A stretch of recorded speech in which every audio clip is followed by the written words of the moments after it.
Kardeşi buradadır. Bəli, bəli. İki kardeş, ikisi gətirəsən, şey sənə.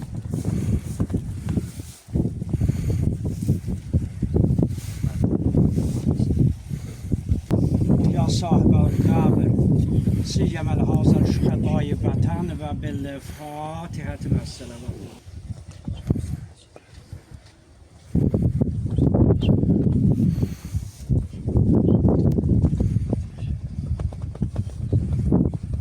Allah rahmet eylesin. Allah arkamıza da rahmet eylesin. Allah razı olsun. Allah anamıza can sağlık.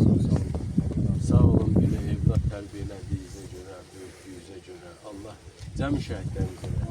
Sağ olun. Allah